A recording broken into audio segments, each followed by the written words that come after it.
Hello, this is Mr. Gilmore with the 5.1, the Triangle Exterior Angle Inequality lesson. Now, back in Chapter 4, we encountered Tasty, the triangle angle sum theorem. One of Tasty's corollaries is called the triangle exterior angle equality. Well, today we meet the inequality of this theorem. We're going to be seeing how we can actually compare angles rather than call angles equal. We're going to see that we're going to find that the exterior angle is going to actually be greater than its remote angles. So we're beginning this chapter looking at comparisons. So before we get into this lesson, I'd like to remind you of the definition of greater than. So remember that when we want to say that one quantity is greater than another, then it must be that one quantity is greater than a second plus some positive. In other words, an example would be, let's say we have angle URT, which is equal to the sum of two subangles, angle URS and TRS. Then, by the definition of greater than, we can call the whole greater than each of the parts. So URT is greater than URS, and URT is greater than TRS. We're going to see a comparison of angles today using this new theorem, the triangle exterior angle inequality. I'd also like to add a new property. Let's talk about the transitive. We've talked about the transitivity property in other relations, such as equality and congruence. Well, now we're going to introduce the transitivity greater than. This one is obvious enough that I've tucked this into our algebraic postulates. It says this: for all quantities A, B, and C, if A is greater than B and B is greater than C, then A is obviously got to be greater than C. We're going to use this transitivity greater than in several of our examples today, and actually you'll see this actually occur on your worksheet tonight. Let's review what an exterior and remote angle is.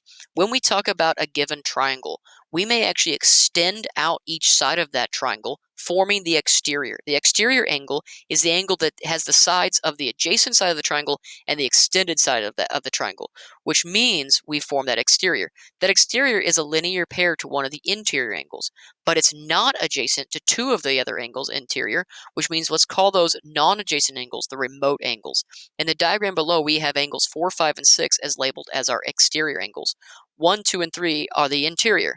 But depending on which exterior angle we pick, it has two following remotes. For example, if I were to pick angle 4's remote angles would be 1 and 2.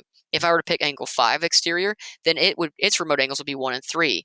And angle 6 exterior would be then 2 and 3 would be its remote angles. So each exterior comes with two remotes. Here's what the triangle exterior angle inequality, or the TEAI, actually says. It says the measure of an exterior angle of a triangle is greater than the measure of either of its remotes. If we take a look down at the setup of our proof below, we have triangle ABC, such that we have the exterior angle BCD. Is the exact same diagram we saw way back in chapter 4 with the triangle exterior angle equality.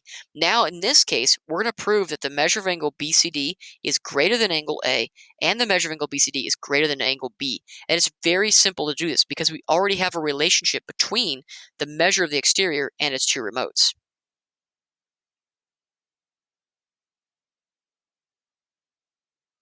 So here's our TEAI proof. Our diagram above, triangle ABC, such that BCD is an exterior angle. I've gone ahead and filled in the information below. It's a very simple proof. So with our triangle ABC with exterior angle BCD given, we know that the measure of angle BCD is equal to the measure of angle A plus measure of angle B. That is the triangle exterior angle equality. It's one of the tasty corollaries. What then immediately follows? Well, if we have the whole is equal to the sum of the parts, we then immediately know that the whole is greater than the part. That is simply just claiming the definition of greater than.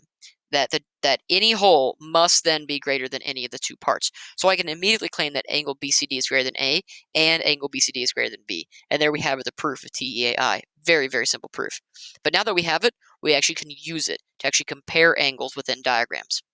Let's take a look at one of our first examples of just a comparison. In the diagram below, we have a triangle, right, with unnamed triangle, but we have all the angles labeled in this triangle. Notice that certain of these angles are actually considered interior, but there are a couple angles that have a dual identity. Not only are they interior to one triangle, but they may be exterior to another. For example, take a look at angle 2. Angle 2 is interior to the given triangle with angles 2, 3, and 5, but it's exterior to the triangle with angles 4 and 6. Angle 1 is an exterior angle to actually angle 1 is exterior to two triangles. The triangle that contains 2, 3, and 5, and also the triangle that contains 6, 3, 5, and 4. It's actually exterior to 2. Well, what we can then do is, because angle 1 and angle 2 are exterior, we can then begin to compare different angles. Let's take a look at our first comparison. Measure angle 1 is blank to measure angle 2. Well, if we consider this first triangle here, this angle 1 is exterior. Its two remotes are angle 2 and angle 5, which means angle 1 is definitely got to be greater than angle 2. Why? By the TEAI, the triangle exterior angle inequality. The exterior angle is always greater than either of its remotes. Now let's look at angle 2 compared to angle 4. Angle 2, if you notice, is actually exterior to this actually labeled triangle, which means angle 2 being exterior, 4 is the remote angle, so I would have to then claim 2 is greater than 4 because the exterior is always greater than remote. Now, I can also then fill in this. Measure angle 1 is greater than angle 4. Why? Well, think about what the transitivity of greater than says. That the measure angle 1 is greater than angle 2, and the measure angle 2 is greater than angle 4, which means measure angle 1 has got to be greater than angle 4.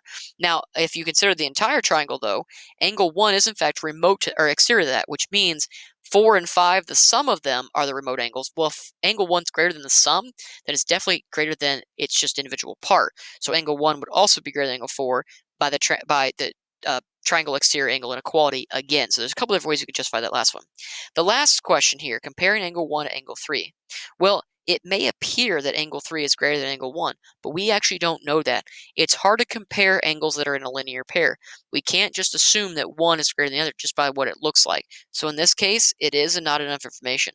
We simply don't know if angle 1 is in fact greater than angle 3, unless maybe less than, we have to be given some more information about this diagram.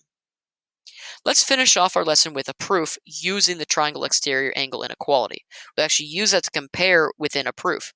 In our diagram below, we're given this diagram such that we have angles 1, 2, 3, and 4 labeled. We are given that the measure angle 1 is greater than measure angle 2. Let's prove that's actually greater than angle 4. So let's go ahead and set up our 2 column. So step 1 is always our given. The measure angle 1 is greater than the measure angle 2. Step 2, what can we then do? Well, notice that angle 2 is actually an exterior angle to this triangle here, which means it's greater than its two remotes, and angle 3 just so happens to be one of its remote angles. So the measure of angle 2 is actually greater than the measure of angle 3, and that is by the TEAI, the triangle exterior angle inequality. What then follows from that? Well, take a look at our two statements. If 1 is greater than 2 and 2 is greater than 3, then I know the measure of angle 1 has got to be greater than the measure of angle 3, right? That is by the transitivity of greater than. What then follows from that? We'll take a look at the relation between angle 3 and angle 4. Those are vertical angles, which means I can call the measure of angle 3 equal to the measure of angle 4 by our vertical angles theorem. What follows immediately is I can take angle 3 out of our statement statement 3 and replace it with angle 4. So I can then arrive to my conclusion that the measure of angle 1 is in fact greater than the measure of angle 4 just by a simple substitution property, taking angle 3 out, putting angle 4 in. And there we have it, proving that angle 1 is in fact greater than angle 4. So please be sure to hop over the 5.1 worksheet. You're going to actually see a lot of information we've seen today using the triangle exterior angle inequality, and also with this new property, the transitivity of greater than. If you do have any questions on that worksheet, do not hesitate to email me. With that, be good and do good.